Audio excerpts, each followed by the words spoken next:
అప్పుల రాష్ట్రంగా చేసి వాళ్ళు అనేక సమస్యల్ని ఎక్కడ వేసిన గొంగలు అక్కడే ఉంది. సో దాన్ని మొత్తం సెటిలైట్ చేయడానికి మా ప్రభుత్వం ఉంది, చేస్తుంది, ఇంకా కూడా చేస్తుంది. కొంత టైం పడుతుంది. ఒకే రోజు అద్భుతాలు జరగవండి. ఎందుకంటే వాళ్ళు చేసిన తప్పులు మరి అప్పులు అన్ని చోట్ల పెట్టారు.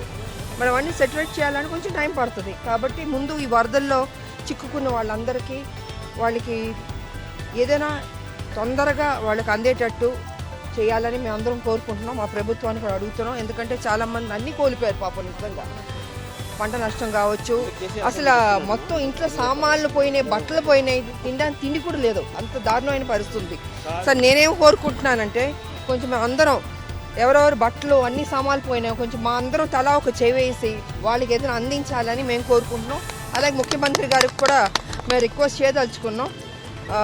ఎక్కడెక్కడ ఏమేమి ఉంది వాళ్ళు రోడ్డు మీద నుంచుని ఉన్నారు. నిజంగా పొద్దున్న చూస్తుంటే బాధగా ఉంది మాకు.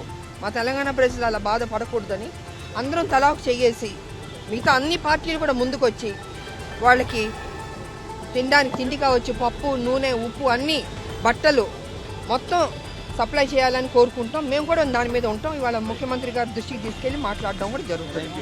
ఇప్పుడు ఈ రోజు కేసీఆర్ వస్తున్నాడు అసెంబ్లీకి. ఎందుకంటే కాళేశ్వరం కమిషన్ మీదనే మరి ముద్దాయి ఆయనే అయిండు. మరి ఆయన వస్తున్నాడా? ఫస్ట్ ఆయన అడగండి.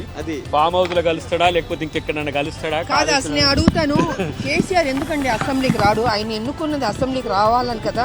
ప్రజల సమస్యల్ని ప్రజల సమస్యల మీద కొట్లాడాలి కదా, ఆయన కూడా మాట్లాడాలి కదా. ఆయన ఫామ్ హౌస్ లో ఉంటే దానికి అర్థం ఏంటండి? అసలు ఆయనకి ఇంట్రెస్ట్ లేదండి. సో టీఆర్ఎస్ పార్టీ టోటల్గా ఇంట్రెస్ట్ లేదు. వాళ్ళ బరదల్లో చిక్కుకుని అల్లాడిపోతున్నప్పుడు వాళ్ళ గురించి మాట్లాడాలి కదా, రావాలి కదా. ఏమన్నాడు? కాళేశ్వరం కమిషన్ కొట్టాడు ఆయన. మరి ఎక్కడికి వెళ్ళిపోయింది ఇది? దాని మీద అంతేనండి. అసెంబ్లీకి రావాలంటే సిక్కు వస్తుంది, కాళేశ్వరం గురించి మాట్లాడాలంటే సిక్కు వస్తుంది. ఆయనకు అప్పుడప్పుడు సిక్కు వస్తూ ఉంటుందండి.